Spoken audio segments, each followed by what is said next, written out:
देखते हैं साक्षी को, जो कि एक एनजीओ चलाती है और ऑर्फन बच्चों का वहां पर ख्याल रखती है। साक्षी कुछ महीने प्रेग्नेंट भी होती है और वो अपने एनजीओ में घूम रही होती है कि तभी एक लड़की उसको दिखाई देती है, जिसको वहां के लड़के अपने साथ में नहीं खिला रहे होते। और साक्षी उन लड़कों को ये समझाती है कि कोई भी लड़की कोई भी खेल खेल सकती है, और वो लड़के उस लड़की को अपने साथ में खिलाने लगते हैं। अब थोड़ी देर के बाद में साक्षी का हस्बैंड हेमंत वहां पर आता है, जिसके साथ उसकी गाड़ी लेकर उसका ड्राइवर कजला भी होता है। अब हेमंत यहाँ पर साक्षी से बात कर रहा होता है कि तभी रोड पर एक गाड़ी आकर रुकती है, जिसमें बैठे हुए लोग हेमंत को गुस्से में देख रहे थे और हेमंत भी उनको देखकर काफी परेशान सा हो जाता है। हेमंत और साक्षी अब घर चले जाते हैं और वहाँ पर कजला साक्षी को उसके होने वाले बच्चे के लिए एक गिफ्ट भी देता है, जिससे कि साक्षी और हेमंत काफी खुश हो जाते हैं। हालांकि ये चीज काफी ज्यादा स्ट्रेंज है कि एक ड्राइवर उसको यहाँ पर गिफ्ट दे रहा है, लेकिन इसके बारे में हम एंड में काफी डिटेल में बात करेंगे, सो स्टे ट्यून्ड। अब रात को साक्षी और हेमंत सो रहे होते हैं और कुछ ही देर के बाद में साक्षी की नींद खुलती है तो उसको मारपीट की आवाज आती है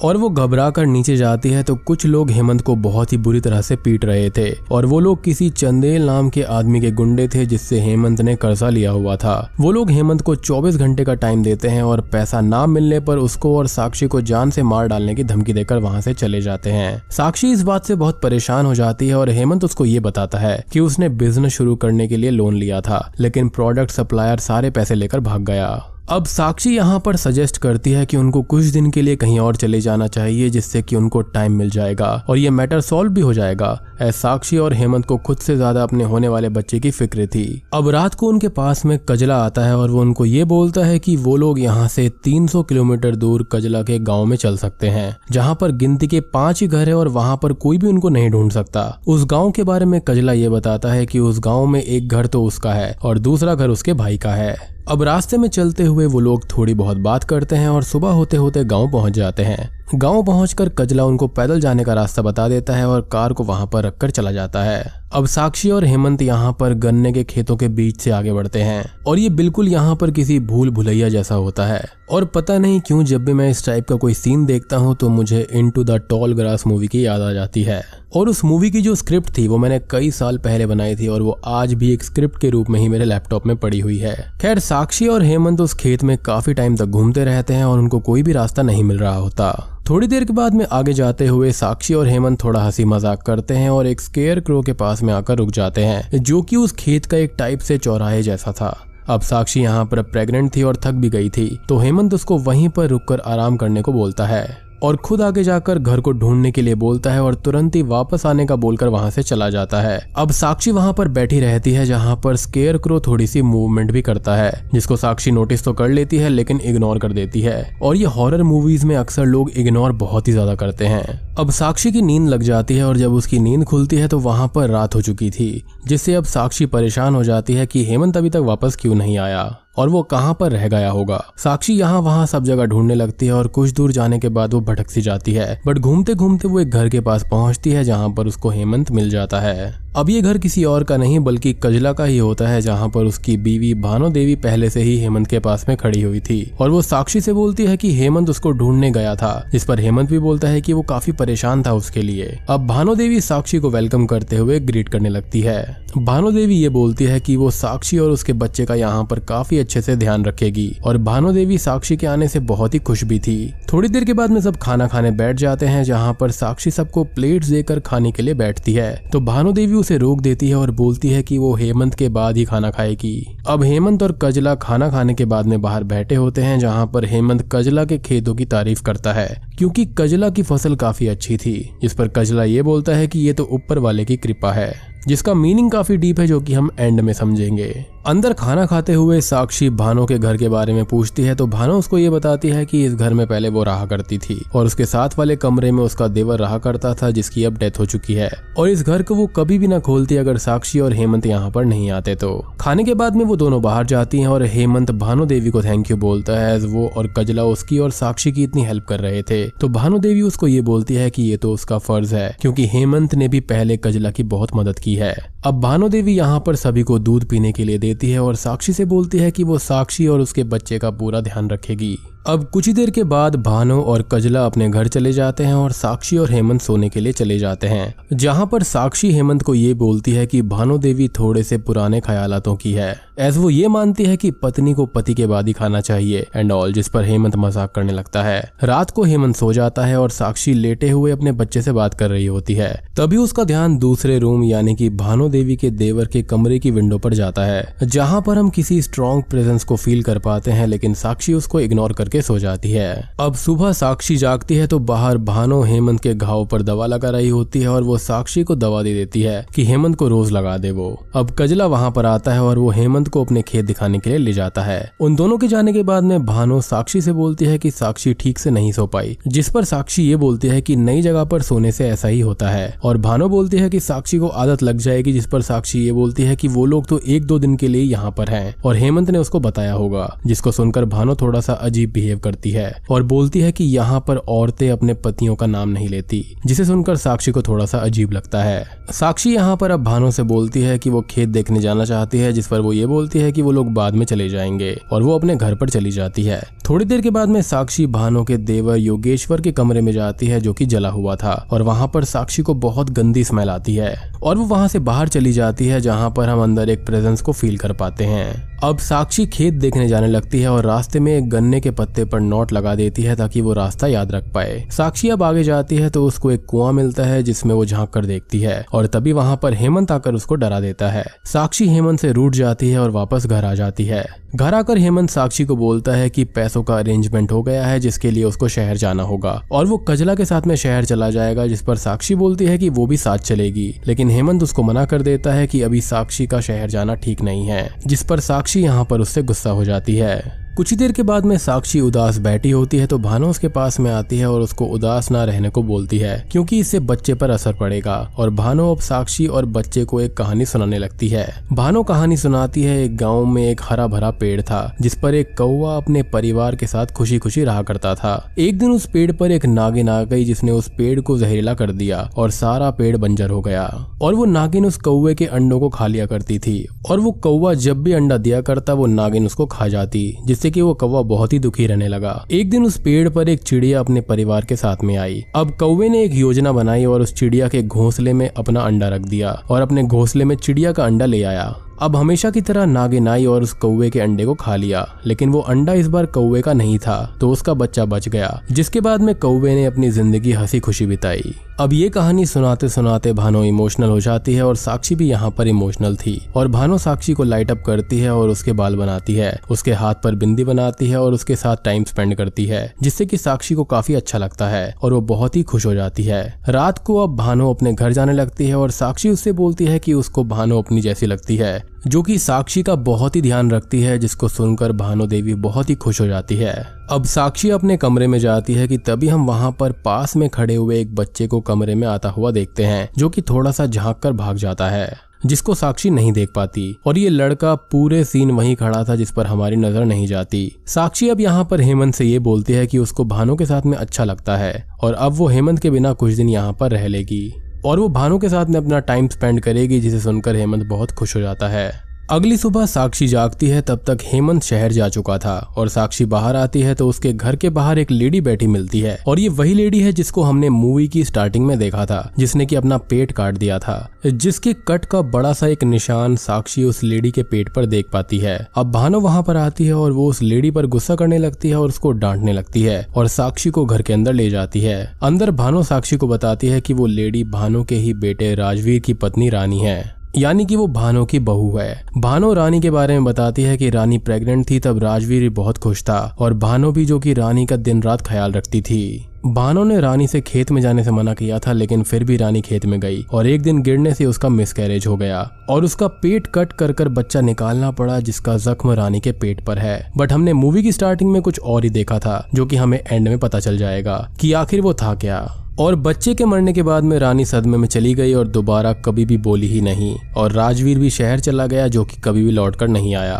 साक्षी को ये सुनकर दुख होता है और वो बहुत ही दुखी भानु को बोलती है कि साक्षी और उसका होने वाला बच्चा भानु का ही तो है, जिसे सुनकर भानु को बहुत ही खुशी मिलती है। अब रानी वहाँ पर आती है लकड़ियाँ रखने के लिए, जिसे भानु और भी डांटती है और बातें सुनाती है। रात को भानु अपने घर जाने लगती है और बोलती है कि वो थोड़े ही टाइम में वापस आ जाएगी अपने घर का काम निपटा कर, और वो आज रात साक्षी के साथ ही रहेगी। अब भानु वहाँ से चली जाती है और उसके जाने के बाद में एक छोटा सा बच्चा घर की चेन बजाता है, जिसको देखकर साक्षी उससे उसका नाम पूछती है और दूसरा बच्चा अब घर की दूसरी साइड से चेन बजाने लगता है। अब तभी वहाँ पर 3 बच्चे थे जो कि घर में यहाँ वहाँ पर भागकर खेलने लगते हैं, जिससे साक्षी भी खुश हो जाती है और वो उन बच्चों के पीछे पीछे जाती है। वो बच्चे छुपने लगते हैं और साक्षी को लगता है कि वो खेल रहे हैं, तो उसके साथ खुश होकर वो भी खेलने लगती है और उनका पीछा करने लगती है। वो बच्चे अब भागकर घर के पीछे चले जाते हैं और साक्षी भी उनके पीछे पीछे जाती है। बट तभी वहाँ पर भानु देवी आ जाती है और साक्षी को घर के अंदर ले जाती है। अब भानु साक्षी से ये पूछती है कि वो पीछे क्यों गई थी, जिस पर साक्षी उन बच्चों के बारे में बताती है, जिसे सुनते ही भानु परेशान हो जाती है और वो साक्षी से बोलती है कि वो उन बच्चों से दूर रहे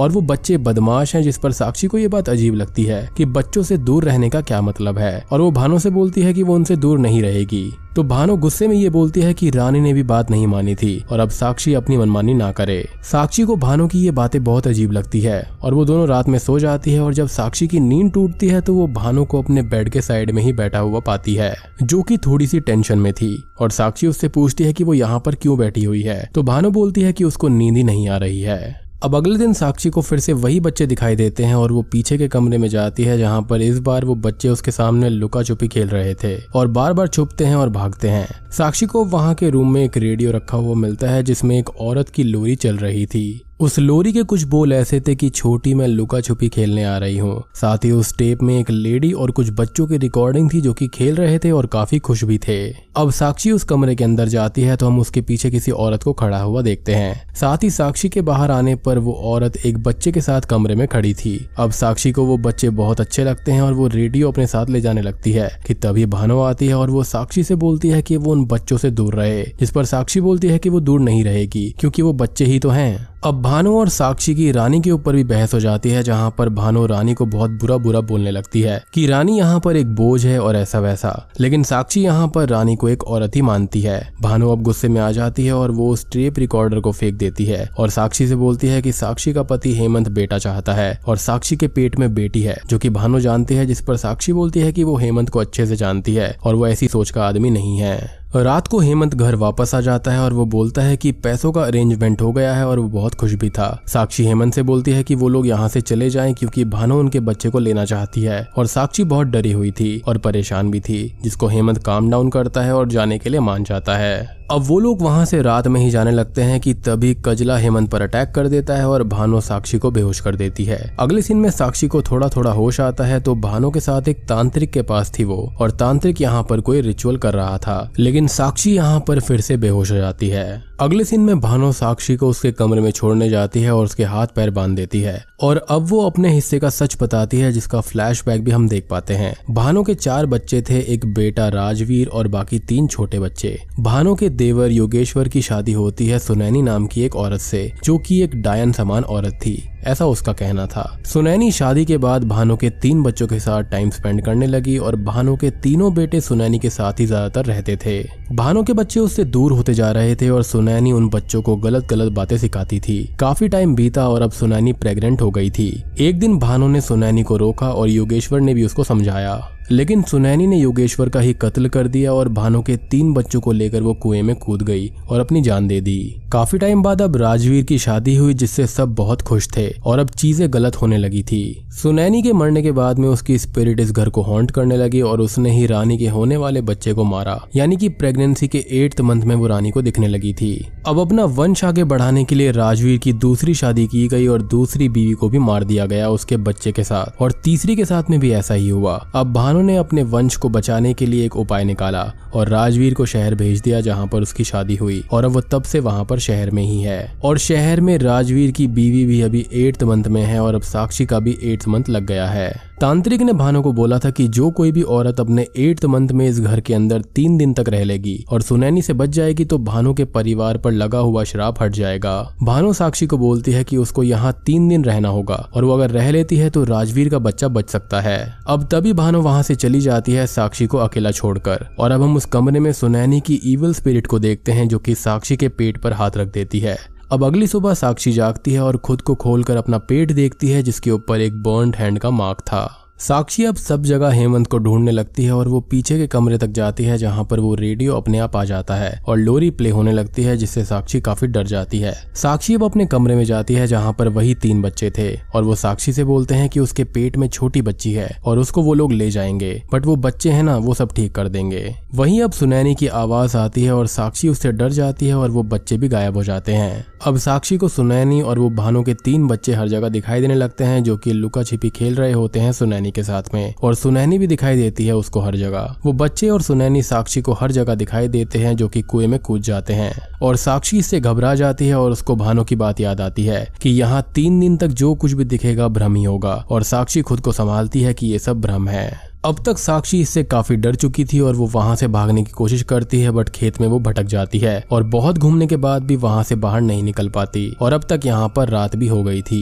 साक्षी लौट कर आने लगती है तो उसको भानु, कजला और राजवीर की आवाज आती है जो कि साक्षी को ढूंढ रहे थे कि वो भागने की कोशिश कर रहे हैं, और वो घर पर आकर सुनैनी वाले रूम में छुप जाती है जहाँ पर उसके पास उसको प्रेग्नेंट सुनैनी खड़ी मिलती है। अब राजवीर, भानु और कजला अंदर आते हैं और वो लोग साक्षी पर फ्यूल डालकर उसको जला देते हैं, बट ये साक्षी का भ्रम था और सुनैनी साक्षी को डराती है और अब साक्षी वहां से बाहर आ जाती है। साक्षी अब वहां से बाहर निकलने के लिए अपने दुपट्टे पर उस जगह और रास्तों का मैप बनाने लगती है, लेकिन फिर से वो हर बार घूम फिर कर एक ही जगह पर वापस आ रही थी और उसका ये तरीका बिल्कुल फेल हो जाता है। साक्षी अब बहुत परेशान हो जाती है और टूट जाती है, और हम ये देख पाते हैं कि वो घर खेत के बीचों बीच है जहाँ पर दूर दूर तक हमको कोई भी रास्ता उस खेत के बाहर तक जाता हुआ नहीं दिखाई देता। अगले दिन साक्षी की नींद खुलती है जो कि वहीं खेत पर ही सो गई थी, और वो घर जाकर कुछ खाने को ढूंढती है तो उसको बहुत ही भूख लग रही थी और उसके बच्चे को इससे नुकसान हो सकता था। साक्षी को कुछ भी खाने को नहीं मिलता, बस थोड़े से दाने मिलते हैं जिसको वो बेचारी खाने लगती है। ये सीन काफी इमोशनल था कि एक प्रेग्नेंट लेडी को यहाँ पर खाने को कुछ भी नहीं मिला,